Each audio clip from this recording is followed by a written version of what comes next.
Hello students, my name is Atisha Chhajar. I am a lecturer of Government Polytechnic College Dungarpur. आज हम refrigeration and air conditioning ME 301 का unit number 2 refrigeration system का 8th part पढ़ रहे हैं। आज हम वेपर कंप्रेशन सिस्टम में पढ़ेंगे use of pH chart and some simple numerical problem. ये जो आपको डायग्राम दिख रहा है ये है pH आरेख सरल वाष्प संपीड़क प्रणाली का, ठीक है, सिंपल वेपर कंप्रेशन सिस्टम का ये डायग्राम है, ठीक है, pH डायग्राम है ये। इस डायग्राम में आप देख सकते हैं y एक्सिस पर लिया गया है प्रेशर और h एक्सिस पर लिया गया है एंथैल्पी, ठीक है। यहाँ पे from the process 1 to 2 compression हो रहा है, ठीक है। ये जो रीजन है, ठीक है, ये pH डायग्राम का कर्व है, ठीक है। इसे हम इस डायग्राम से समझते हैं, ठीक है। यहाँ पर देखिए ये है प्रेशर और इधर है स्पेसिफिक एंथैल्पी, ठीक है। ये जो कर्व है, ठीक है, इस कर्व की यहाँ पर एक डॉट लगा हुआ है, इसे कहते हैं क्रिटिकल पॉइंट। इस क्रिटिकल पॉइंट के नीचे यहाँ तक जो लाइन है ये होती है सैचुरेटेड लिक्विड लाइन और क्रिटिकल पॉइंट से इधर की साइड वाली लाइन होती है सैचुरेटेड वेपर लाइन, ठीक है। तो अगर कोई लाइन इस इधर वाली लाइन को अगर टच कर रही है तो वो सैचुरेटेड वेपर है और अगर वो इस लाइन पर कहीं पे भी टच हो रही है तो वो है सैचुरेटेड लिक्विड, ठीक है। तो क्लियर हो गया, ये है सैचुरेटेड लिक्विड लाइन, ये है सैचुरेटेड वेपर लाइन, ठीक है। उसके बाद यहाँ पे हॉरिजॉन्टल हम यहाँ पे इसकी टेम्परेचर रीड कर सकते हैं, ठीक है, जो कि है टेम्परेचर स्केल फॉर सैचुरेटिंग टेम्परेचर, ठीक है। तो ये है सैचुरेटिंग स्केल फॉर सैचुरेटिंग टेम्परेचर, ठीक है।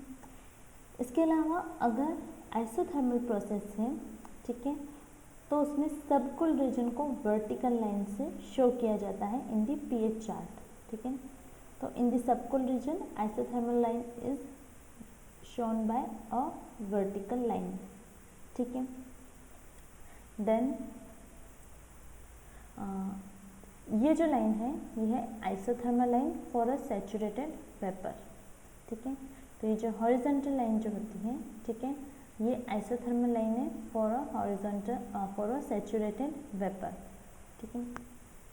नीचे की तरफ ये जो लाइन जाती है, ठीक है, जो इस हॉरिजॉन्टल लाइन के अलोंग जो जाती है उसे बोलते हैं isothermal line for super heated gases, ठीक है, क्योंकि ये इस रीजन से बाहर आ गया है, ठीक है।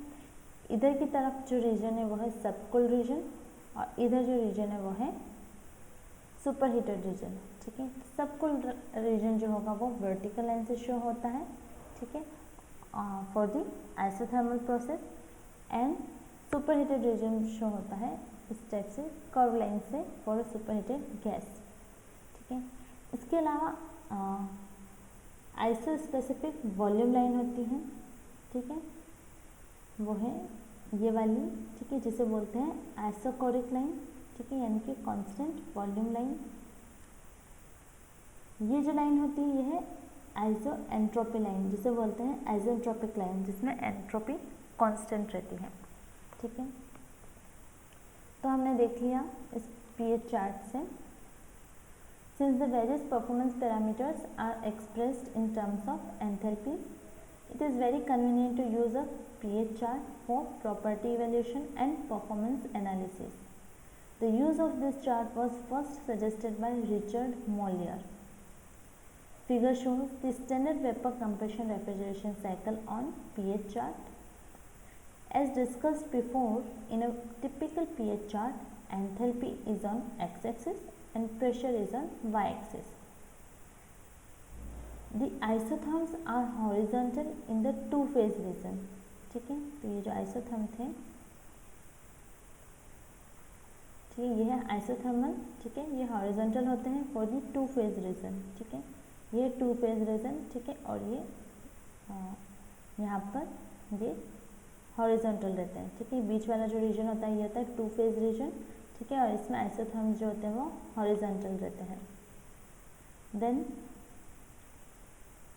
इन slightly curved in the superheated region at high pressure. ठीक है, तो सुपरहीटेड रीजन में यहाँ पे ये स्लाइटली कर्व्ड रहते हैं। ठीक है, इस डायग्राम में क्लियर नहीं है। ठीक है, यहाँ पे सुपरहीटेड रीजन में ये स्लाइटली यहाँ पर कर्व्ड लाइन आती है। ठीक है, for the superheated region at high pressure and become almost vertical at low pressure. ठीक है, और ये लो प्रेशर पर, ठीक है, लो प्रेशर पर ये ऑलमोस्ट वर्टिकल हो जाती है। ठीक है, ये ऑलमोस्ट वर्टिकल हो जाती है एट लो प्रेशर। ठीक है, so a typical PH chart also shows constant specific volume line. ठीक है, जिसे बोलते हैं आइसोकोर्स, जो मैंने भी आपको दिखाया, एंड कांस्टेंट एंट्रोपी लाइंस, जिसे कहते हैं आइसेंट्रोप्स, वो भी मैंने भी आपको दिखाया था इन दी सुपरहीटेड रीजन। ठीक है, तो सुपरहीटेड रीजन में होती है कांस्टेंट स्पेसिफिक वॉल्यूम लाइन और constant entropy line. Using pH chart one can easily find various performance parameters from non values of evaporator and condenser pressure. अगर हमें इवापोरेटर और कंडेंसर का प्रेशर पता है तो हम बहुत सारे पैरामीटर्स फाइंड कर सकते हैं बाय यूजिंग पीएच चार्ट। ठीक है, तो ये हमने स्टडी किया है पीएच चार्ट के बारे में। अब हम एक न्यूमेरिकल प्रॉब्लम देखते हैं। क्वेश्चन देखिए, एक वाष्प संपीड़न प्रशीतक, ठीक है, वाष्प संपीड़न प्रशीतक 60 बार तथा 25 बार के मध्य कार्य करता है। यानी कि लोअर प्रेशर है 25 बार और हायर प्रेशर है 60 बार, तथा कार्यकारी द्रव संपीड़न के अंत में थोड़ा सा शुष्क हो जाता है। ठीक है, यानी कि जो कंप्रेशन है उसके बाद ये थोड़ा शुष्क हो जाता है, यानी कि ये ड्राई सैचुरेटेड स्टेट पे आ जाता है। ठीक है, तथा प्रसारण वॉल से पहले द्रव का अवशीतलन भी नहीं होता है। ठीक है, यानी कि एक्सपांशन प्रोसेस से पहले सबकूलिंग नहीं है। ठीक है, तो ये अभी जो हमने डायग्राम पढ़ा था ये बिल्कुल वैसा ही डायग्राम है। तो अब हमें निकालना है इसमें निकाय की सीओपी और प्रशीतन की क्षमता। यदि द्रव प्रवाह दर 5 kg/मिनट हो तो प्रशीतन की क्षमता फाइंड करनी है। ठीक है, हमें ऑलरेडी जो ये प्रशीतक है इसका पीएच की वैल्यू, पीएच चार्ट की जो वैल्यूज़ है वो हमें यहाँ पे ऑलरेडी दे दी है इन्होंने। ठीक है, यहाँ पे कॉरस्पॉन्डिंग टू 60 एंड 25 बार के कॉरस्पॉन्डिंग हमें सारी वैल्यूज मिल चुकी हैं। यहाँ पे संतृप्त ताप यानी कि सैचुरेटेड टेम्परेचर दे रखा है for 60 bar, that is 295। Enthalpy दे रखी है, enthalpy for liquid and enthalpy of vapour. ठीक है, ये दोनों दे रखी है। उसके अलावा एंट्रोपी दे रखी है, entropy for liquid and entropy for vapour. ठीक है, तो पहले हम इसका डायग्राम देखते हैं। ठीक है, ये डायग्राम इस तरह का डायग्राम होगा। ठीक है, ये है टीएस डायग्राम। ठीक है, और ये है इसका पीएच डायग्राम। ठीक है, ये कह रहे हैं कि कंप्रेशन के बाद ये शुष्क अवस्था में है। ठीक है, अगर ये कंप्रेशन के बाद शुष्क अवस्था में है, ठीक है, यानी कि ये कम्प्लीटली वेपर स्टेट पर नहीं आया। ठीक है, तो वो यहाँ पर कुछ यहाँ पर पहुँचा। ठीक है, उसके बाद कह रहे हैं कि एक्सपांशन प्रोसेस से पहले इसका सबकूलिंग नहीं हो रहा है। ठीक है, तो यानी कि ये यहाँ पर है। ठीक है, यानी सैचुरेटेड लिक्विड बन चुका है। ठीक है, तो ये है इसका टीएस डायग्राम। ठीक है, उसी तरह से ये यहाँ पे पीएच डायग्राम भी ड्रॉ किया गया है।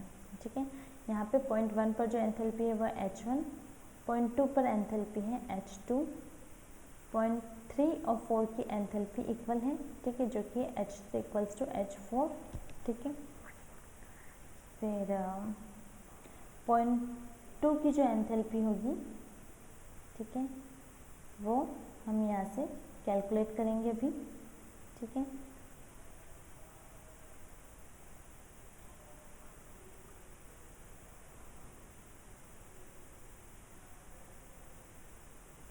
सबसे पहले हम लिख देते हैं कि हमें क्या क्या दे रखा है। ठीक है, तो हमें pressure at point 2 and pressure at point 3 that is 60 बार, ये हमें दे रखा है। ठीक है, pressure at point 2 and pressure at point 3। ठीक है, ये पीएच डायग्राम है। तो 0.2 और 0.3 पर प्रेशर यानी कि अपर प्रेशर जो क्या है 60 बार, ठीक है, वो ऑलरेडी दे रखा है, ठीक है। और जो लोअर प्रेशर है P1 और P4 इक्वल है, ठीक है, वो है 25 बार दे रखा है, ठीक है। तो हायर पॉइंट पे जो टेम्परेचर है, ठीक है, वो है T2 equals to T3 equals to 295 kelvin, ठीक है। फिर यहाँ पे T1 T4 दे रखा है, HF3 H4 की वैल्यू, ठीक है। HF3 H4 ये कैसे आता है देखिए,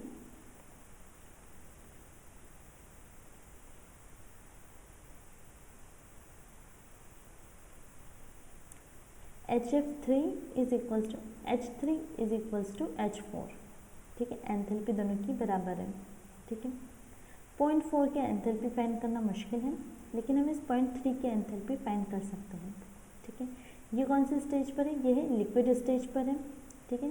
तो लिक्विड स्टेज पर एंथैल्पी एट प्रेशर ऑफ 60 बार, तो 60 बार पर लिक्विड स्टेज में एंथैल्पी की क्या वैल्यू है, 60 बार पे लिक्विड स्टेज यानी कि ड्रॉ स्टेज पे एंथैल्पी की वैल्यू है 151.96, ठीक है। तो यहाँ पर हमने लिख दिया 151.96 for HF3 is equals to H4, ठीक है। फिर है H1, ठीक है। H1 की वैल्यू कैसे फाइंड करते हैं, ये है H1, ठीक है। तो ये ऑलरेडी दे रखा है,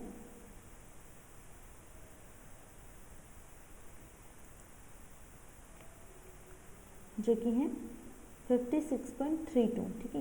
ये दे रखा है HF1, ठीक है, ये 56.32 Hg2, ठीक है, जो कि है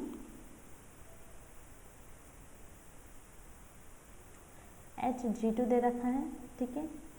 ये यहाँ पे क्या है, गैसियस स्टेज में है, ठीक है। तो एट 60 बार गैसियस स्टेज पर क्या एंथैल्पी है, तो हम यहाँ से देख लेते हैं। 60 बार पे गैसियस यानी कि वाष्प स्टेज पर एंथैल्पी है 293.29, तो Hg2 यानी H2 की वैल्यू आ गई 293.29 किलोजूल पर केजी, ठीक है। उसी तरह Hg1 की वैल्यू यहाँ से आ जाएगी 322.58, जो कि ऑलरेडी दे रखी है एट लोअर प्रेशर, ठीक है। तो हमें HF1 पता है, Hg1 पता है, ठीक है, लेकिन हमें 0.1 की एंथैल्पी अभी तक नहीं पता। एंथैल्पी एट 0.1 नहीं पता, लेकिन हमें HF1 पता है और Hg1 पता है, यानी कि लिक्विड और वाष्प की एंथैल्पी पता है, लेकिन इस पॉइंट की एंथैल्पी नहीं पता। ये जो बीच वाला जो रीजन होता है, यहाँ पे लिक्विड और वेपर मिक्स फॉर्म में होती है, ठीक है। तो यहाँ पे हम देखते हैं, उसी तरह हमें SF2, SF1, Sg1 और Sg2 की वैल्यूज़ यहाँ पे ऑलरेडी दे रखी हैं, ठीक है। जैसे एंथैल्पी की वैल्यूज़ है, उसी तरह एंट्रोपी की वैल्यूज़ भी हमने यहाँ पर लिख दी, ठीक है। सबसे पहले हम COP निकालते हैं, ठीक है। COP का फॉर्मूला क्या होता है, H1 minus HF3 divided by H2 minus H1, ठीक है। तो हमें H2 पता है और HF3 पता है, लेकिन हमें H1 नहीं पता, ठीक है। H1 फाइंड करने के लिए क्या करेंगे, हमें पता है फॉर द प्रोसेस 1 to 2, ठीक है। इस प्रोसेस 1 to 2 में क्या है, एंट्रोपी कांस्टेंट है, ठीक है। तो प्रोसेस 1 2 में एंट्रोपी कांस्टेंट है, तो 8.1 एंट्रोपी दे रखी है और 0.2 की भी एंट्रोपी दे रखी है, ठीक है। तो 0.1 की जो एंट्रोपी है उसका फॉर्मूला क्या होता है, SF1 plus X1 into SFG1, ठीक है। और FG होता है, SFG होता है SG1 माइनस SF1, ठीक है। तो ये हमने फॉर्मूला पुट किया, ठीक है। एंट्रोपी एट 0.1, तो SF1 की वैल्यू दे रखी है ऑलरेडी 0.226, X1 इसका कांस्टेंट है, ठीक है। फिर ये है 1.2464 दे रखी है Sg1 की वैल्यू, और यहाँ से SF1 की वैल्यू पुट करी, तो यहाँ से हमारे पास S1 की एक इक्वेशन आ गई। S2 की वैल्यू हमें ऑलरेडी पता है, बिंदु 2 पर एंट्रोपी ऑलरेडी पता है, ठीक है। तो इन दोनों को अगर इक्वेट किया, बिंदु 1 पर और बिंदु 2 पर एंट्रोपी समान है, यानी कि S1 इक्वल्स टू S2। तो जब इन दोनों को इक्वेट किया तो यहाँ से X1 की वैल्यू आ गई, ठीक है। तो x1 आ गया, यानी कि हमारे पास ये इस कांस्टेंट की वैल्यू आ गई। ठीक है, तो अब क्या कर रहे हैं, हमें h1 की वैल्यू नहीं पता। ठीक है, h1 का फॉर्मूला होता है hf1 plus x1 into hfg1। ठीक है, और hfg होता है hg माइनस hf। ठीक है, तो यहाँ पे hfg की जगह लिखते हैं hg माइनस hf1। ठीक है, फिर यहाँ पे हमें hg1 f1 और इन सब की वैल्यूज़ पता है, यहाँ पे पुट करी और यहाँ से h1 की वैल्यू आ गई। उसके बाद चक्र का निष्पादन गुणांक COP का फॉर्मूला है h1 minus hf3 divided by h2 minus h1। यहाँ पे हमने वैल्यूज पुट करी, सॉल्व किया और हमें यहाँ पे COP आ गई 4.36। ठीक है, यहाँ गया हमारा एक आंसर। दूसरा क्वेश्चन है प्रशीतन की क्षमता। प्रशीतन की क्षमता फाइंड करनी है यदि द्रव प्रवाह की दर 5 kg पर मिनट हो। ठीक है, तो 5 kg पर मिनट अगर प्रवाह की दर दे रखी है, तो हमें पता है प्रशीतन की क्षमता कब आती है, प्रशीतन की क्षमता या फिर प्रशीतन प्रभाव। ठीक है, वो आता है इवापोरेटर में, जो कि नीचे की तरफ होता है। ठीक है, जो कि है ये वाला नीचे की तरफ। यहाँ पे आता है रेफ्रिजरेटिंग इफेक्ट, जो कि H1 माइनस H4, और जो कि H4 इक्वल है HF3 के, तो हम यहाँ पे करेंगे H1 माइनस HF3। ठीक है, तो यहाँ पे लिखा जो प्रशीतन प्रभाव है वो है H1 minus HF3। Values put करी तो यहाँ पे प्रशीतन प्रभाव का प्रशीतन इफेक्ट कितना है वो आ गया। अब इसमें दे रखा है द्रव प्रवाह की दर 5 kg पर मिनट हो, तो हमारे पास कितना है 114.97 किलो जूल पर kg। ठीक है, और ये कितना है 5 kg पर मिनट, तो हम इसको मल्टीप्लाई करेंगे 5 से, तो हमारे पास टोटल जो निष्कासित ऊष्मा है उसकी मात्रा आ जाएगी, जो कि हम 574.85 किलो जूल पर मिनट। ठीक है, फिर उसके बाद हमने फर्स्ट यूनिट में पढ़ा था जो प्रशीतन की क्षमता है। ठीक है, यानी कि टन ऑफ रेफ्रिजरेशन, उसे नापा जाता है TR में। ठीक है, टन ऑफ रेफ्रिजरेशन में। ठीक है, तो 1 TR इज इक्वल्स टू होता है 210 किलो जूल पर मिनट। ठीक है, 1 TR is equals to 210 kilo joule per minute. तो प्रशीतन क्षमता को हम 210 से डिवाइड करेंगे, तो कितने टन ऑफ रेफ्रिजरेशन आ गया, 2.74 टन ऑफ रेफ्रिजरेशन आ गया। ठीक है, ओके, तो यहाँ पे हमारा लेक्चर आज का ख़त्म होता है। Thank you.